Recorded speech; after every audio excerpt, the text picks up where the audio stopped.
Hello and welcome to the Naru FastCast with your hosts, Dave and Josh Masson.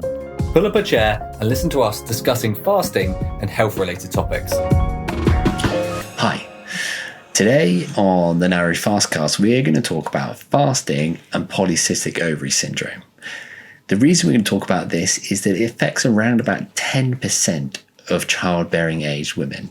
Now, this is absolutely massive, and I have actually had this week so many people reach out to me and talk to me about it, which is why I've thought, why don't I just do a podcast on it?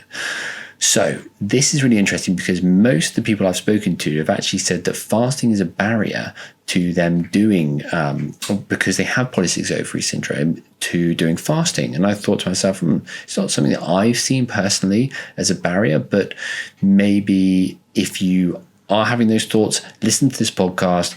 I'll probably try and write a blog on it as well. So try and have a little look into that, make your own decisions up, see if it fits with you and if it helps. Obviously, if you're going to be adding something in and you're under investigation or you're working with a GP or a gynecologist or something, it's worth maybe mentioning it to them. So polycystic ovary syndrome, we mentioned, can affect around about 10% of childbearing age women. Now, the numbers really differ from 2 in every 100 women to 26 in every 100 women. And you're probably not going to be too far from a conversation where someone says, I've got polycystic ovary syndrome, or I know someone that does. Now, how is it characterized? Well, it's characterized by women that have facial hair, that have slightly more body hair. They can be more overweight. They can have signs of depression. They can have infertility, higher levels of testosterone as well. And they tend to have problems with insulin resistance and higher blood glucose levels. So on the surface, you can tell women that do suffer from it. And you can also see they tend to be more overweight, but if they're not overweight, you can sometimes tell by the facial features. And this is something that a lot of women are battling with. And I'm not a woman, but I can imagine it must be quite difficult. So what is out there and how can we get around it? So the exact cause of polycystic ovary syndrome isn't exactly known.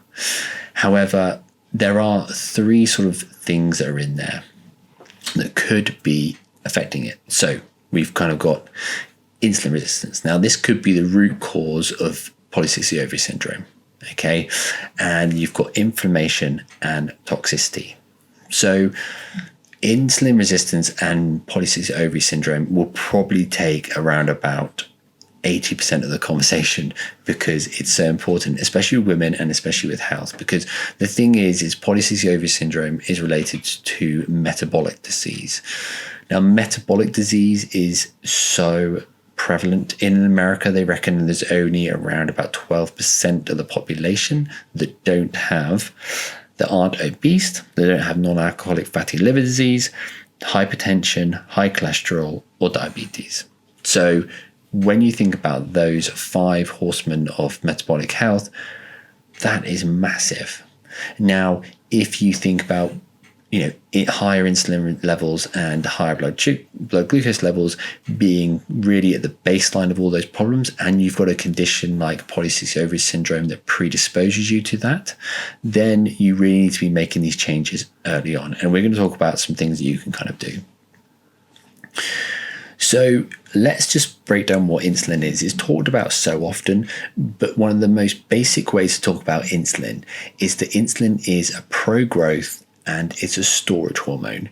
People that go to the gym, that lift weights, they will want to be taking something sugary after their workout to stimulate insulin, to pack back in all of the protein and all of the carbohydrates for glycogen back into the muscles so they can be used again when the person goes back to the gym. They we hear about insulin spiking after a workout. It's really important because it helps you to feed back into the muscles all of the things they need for growth and repair. But it is a storage hormone technically. We talk about a lot on the podcast, the fact that you have around about 2,000 calories stored in glycogen in the muscles and liver, and you have around about 40,000 calories stored in your adipose tissue as fatty acids. So that's 42,000 calories the body wants to store on you most of the time. Now, obviously, this oscillates, goes up and down depending on how big you are. The average American has around about 100,000 calories of energy stored in them. So when we talk about higher insulin levels and the cells becoming resistant to insulin, it's a bit like the chicken and the egg. So one school of thought is the fact that insulin comes knocking on the door so often, the cells become resistant to it. And another sort of theory is a bit like an overflow problem. If you've got a cell that's packed full of glycogen and it's absorbed as much glucose as it can, then the cell just can't physically absorb anymore. So it then tells the body to then redirect that back into the adipose tissues where it can store more glucose and has an infinite store in there. It's a bit like the cell, it's a bit like buying a weekly shop, filling it up, your fridge up with food, and then buying another weekly shop. It's just not going to fit in there. So we've got this insulin resistance. So it's obviously released by the, as we said before, by the pancreas, and it's a storage hormone. So you do need to be slightly mindful when you are eating foods that are going to stimulate an insulin response, such as carbohydrates, sugars, protein, and not to a very minimum extent fat can, but not really. More so, you're thinking of carbohydrates and protein. So a study found that when excess insulin is floating around the body, it will travel to the cells outside the ovaries and stimulate the testosterone production. So this is really important. So we know that testosterone production is at the root cause of polycystic ovary syndrome, which leads to these kind of increase in facial features, of hair and body hair. And so if you're increasing your insulin resistance, it's telling your body to tell the ovaries to increase more testosterone. So when we think about the ovaries, we need to think about in women, where is testosterone production produced. So in men, 95% of testosterone production occurs in the testes and only about 5% in the adrenals. Okay. But with women, this is slightly different. So in both men and women, the initiation of testosterone production starts by signaling the brain, so the hypothalamus, pituitary, and then it goes down to the gonadal tissue. So whether that's testes or the ovaries. Okay, so this axis it's the axis that sort of activates most of the hormones in the body. Okay, so it differs in men and women. So in women, testosterone production, 25% occurs in the ovaries, 25% occurs in the adrenal glands, and another 50% occurs from peripheral tissue. Okay, so the peripheral tissue can cause inflammation and insulin resistance, which can play a crucial role in the testosterone production. Okay, so by reducing the overall inflammation becomes vital for women to maintain healthy testosterone levels and an optimal hormone conversion, okay, into testosterone in the peripheral tissue. So when you think about that, if you aren't being mindful of the foods that you're eating, then you could be adding to the problem of more peripheral inflammation and then more dysregulation in the testosterone production, or you could be impacting the body to stimulate more testosterone production, and then you're going to be going around in this big circle. So when we come to menopausal women that face additional consideration as the ovaries shift their role during this period. So since a quarter of the testosterone production occurs in the ovaries, menopausal women must take extra steps to support testosterone production from the organs during and after menopause. And again, as we've probably will talk to about in a minute, about how you can have perimenopausal women with PCOS, and that can add so many different additional problems. So where's the best place to start? Well, I found a study that had 8-hour time-restricted feeding improves endocrine and metabolic profiles in women with polycystic ovary syndrome. Okay. So basically what they did is they did a 6-week trial of around about 15 women that aged between 18 and 31. Okay.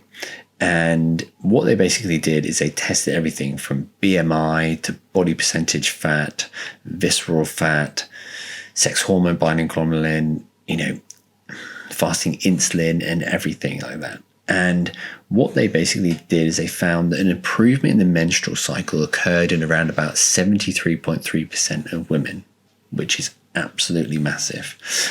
They had significant changes in body weight, BMI. They had an improvement in IGF, and this just sort of is a small trial. I really appreciate that, but that it just shows that a diet of time-restricted feeding may be beneficial to people with PCSO. Okay, for weight loss, reducing body fat, improving menstruation, insulin resistance, and chronic inflammation. So 2 things there that are effective at causing or adding to polycystic ovary syndrome, which is insulin resistance and inflammation. Okay, so intermittent fasting.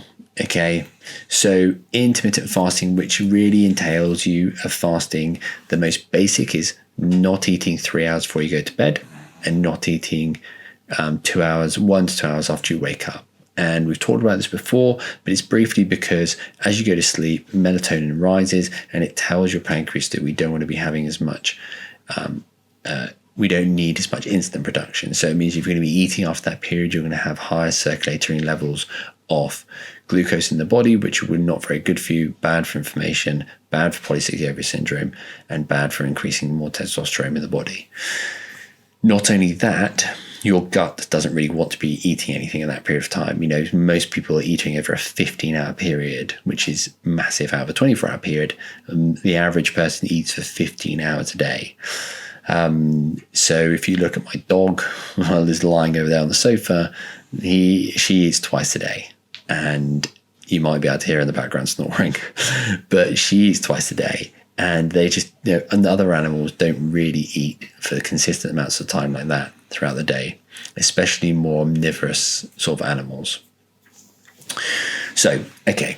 So the other one you can do is autophagy fasting. Now, autophagy fasting or autophagy is a process that helps to take out cells that are not useful, that can be interfering with good cellular processes in the cell, can be leading to inflammation, can be leading to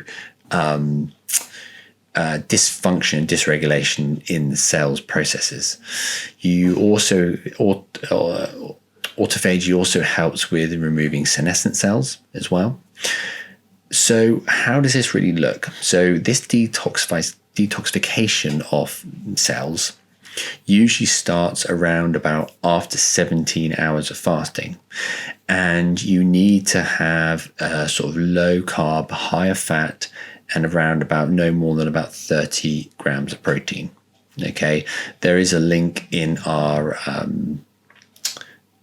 in one of our podcasts. No, not one of our podcasts. Link in one of our blogs that I can link that to. That's got a bit more information about that.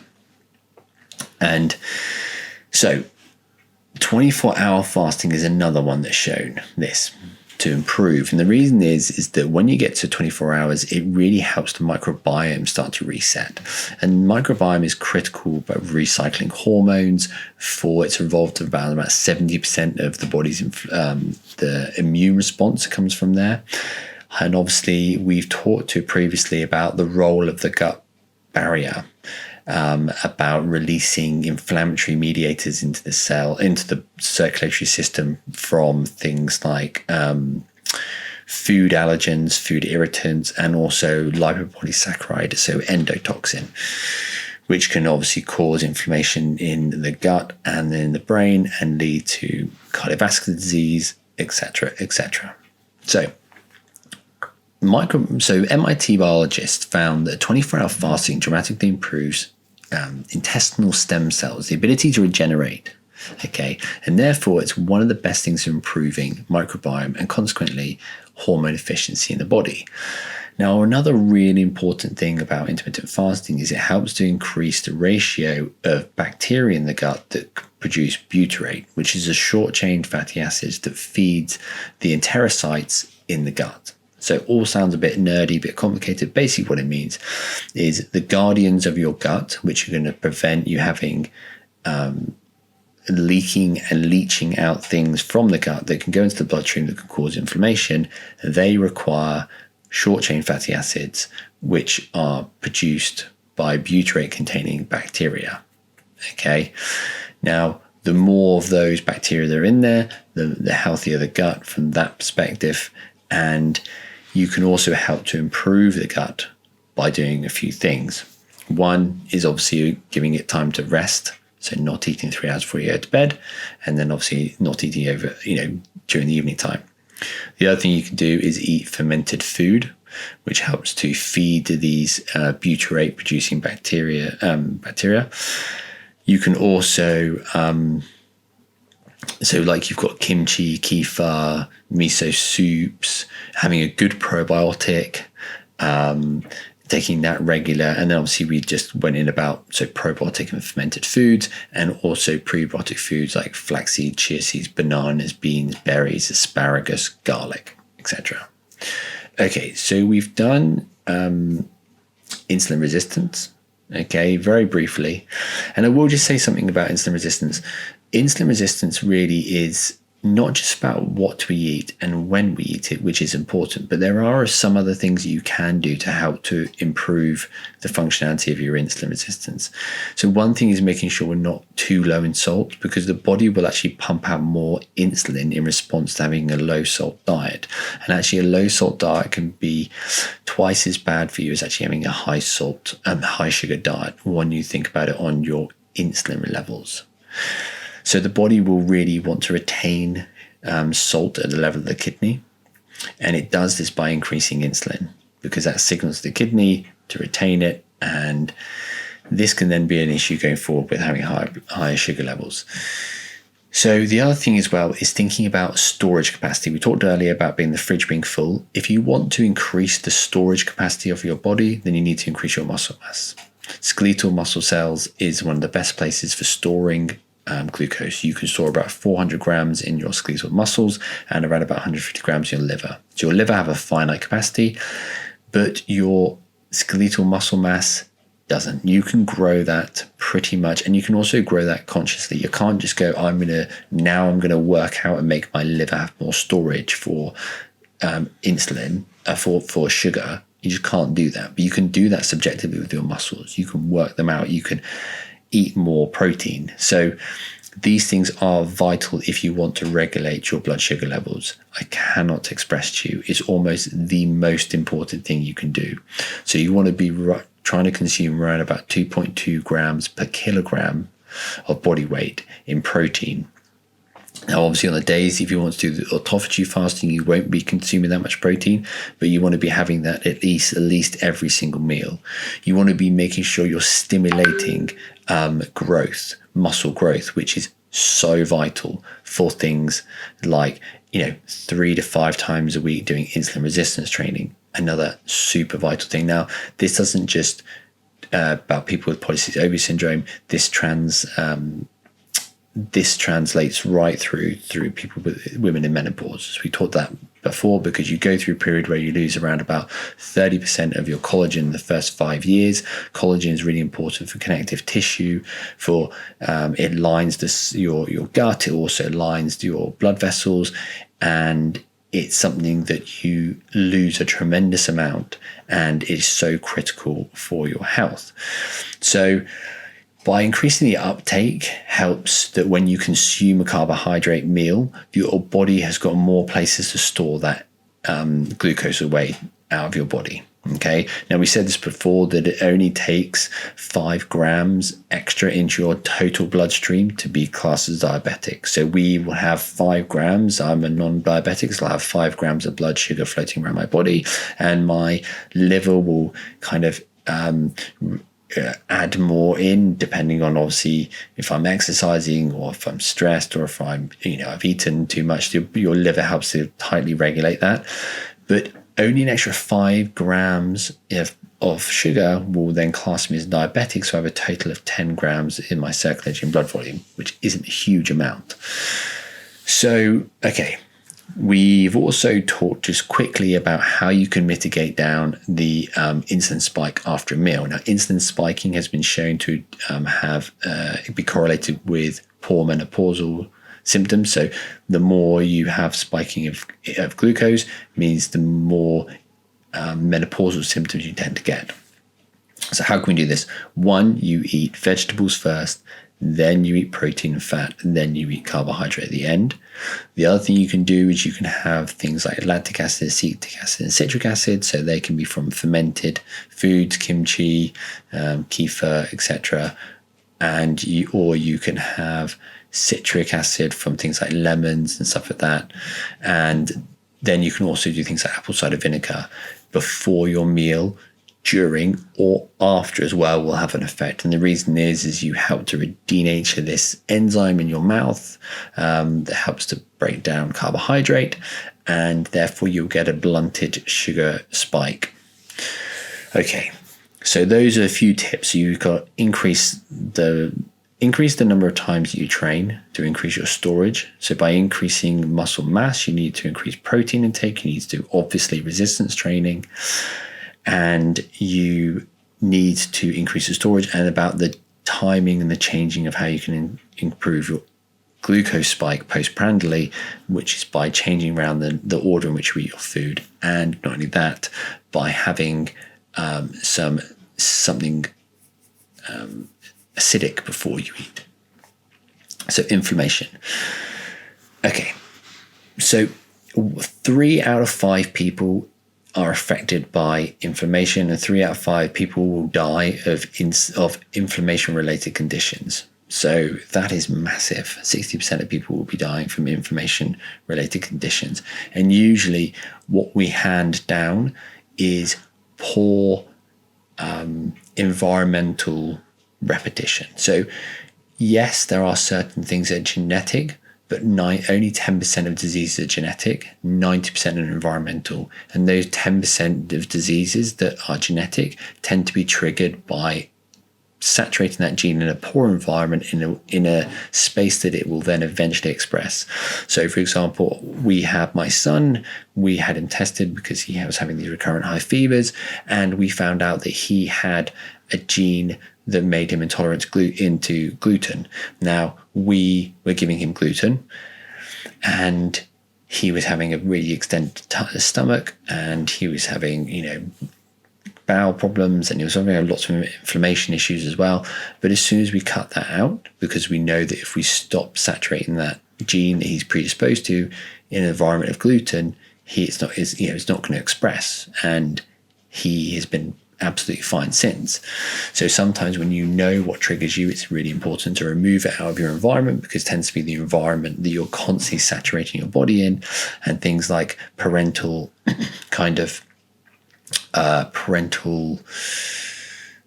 ways of living, environments, whether they didn't move as much, they weren't as healthy, they had snacks, they had snack cupboards, they had these different things they used to do, all get handed down. And sometimes it's actually not a history of hypertension, it's actually a history of poor health that you're actually getting handed down. So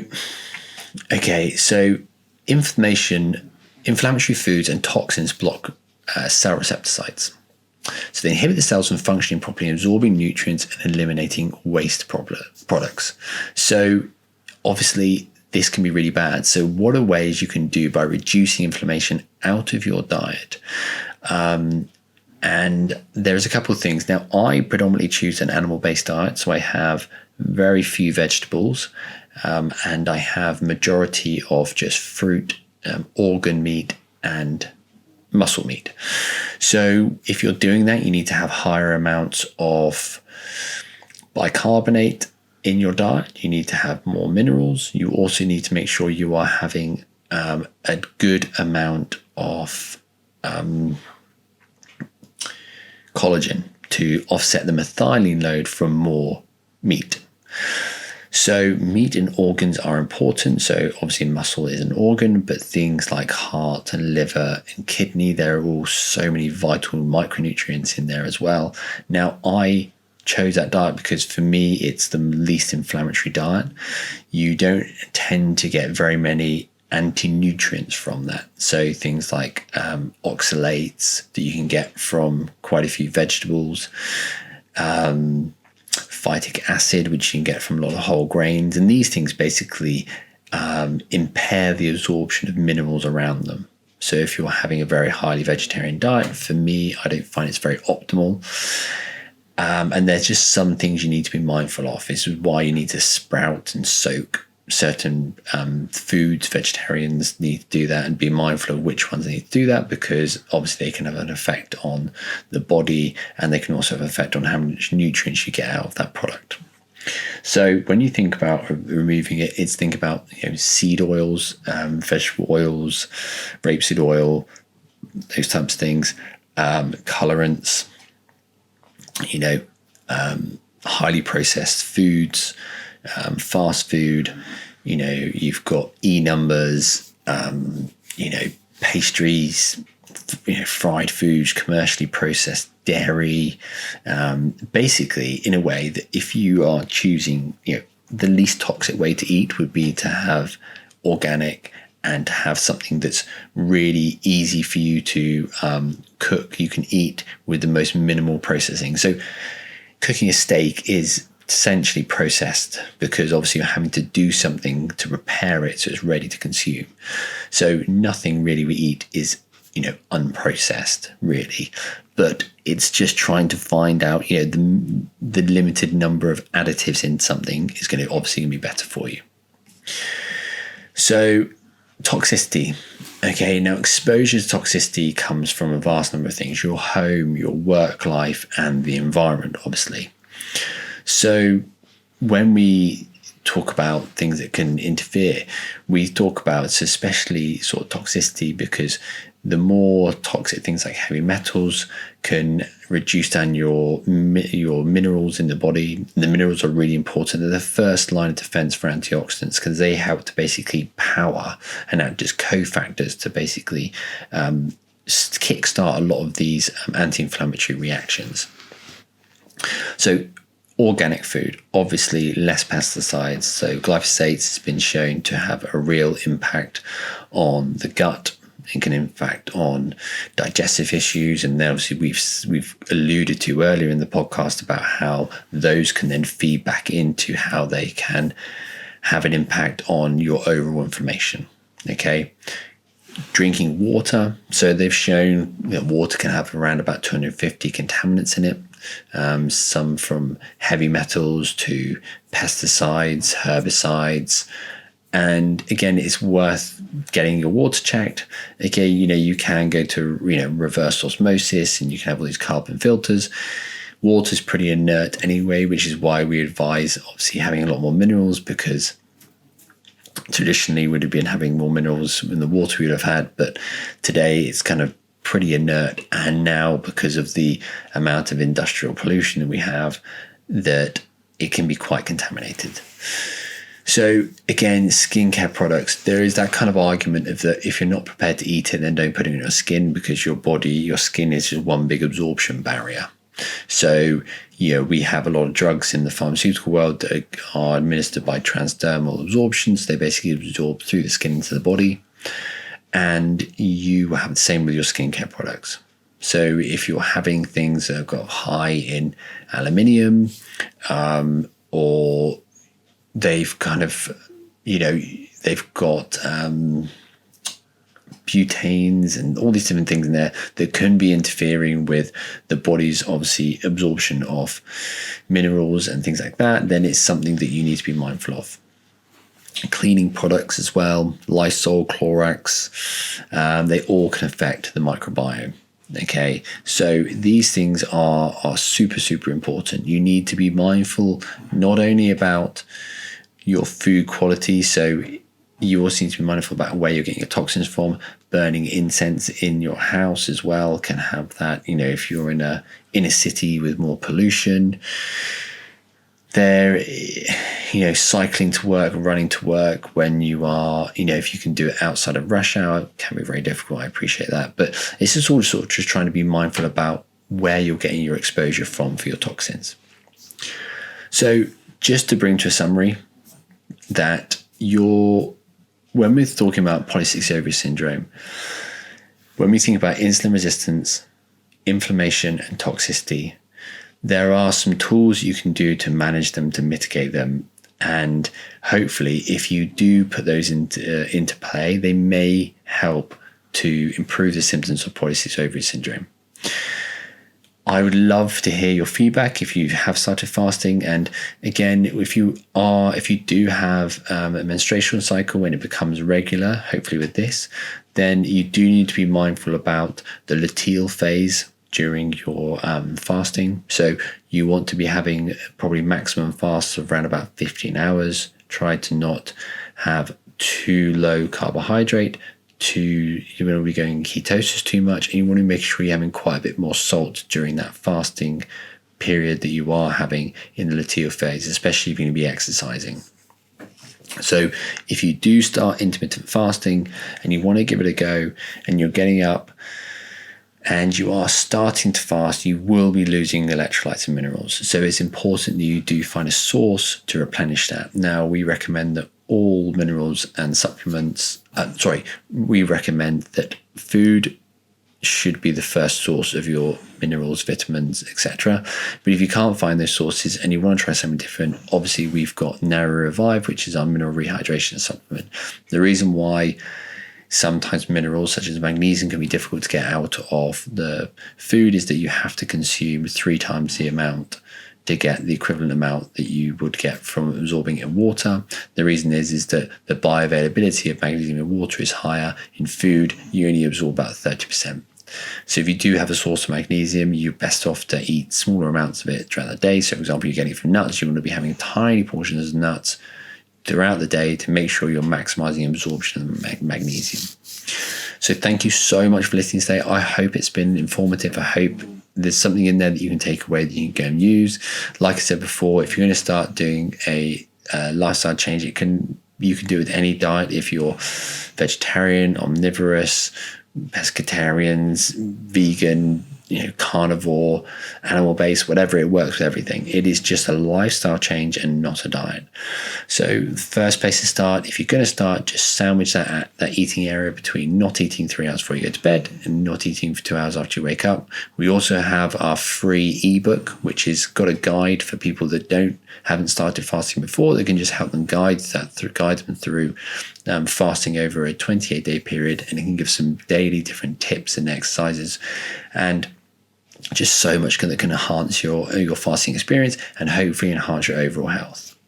Thank you so much for listening today. Please share this podcast with people you might find interesting, and we hope you keep listening.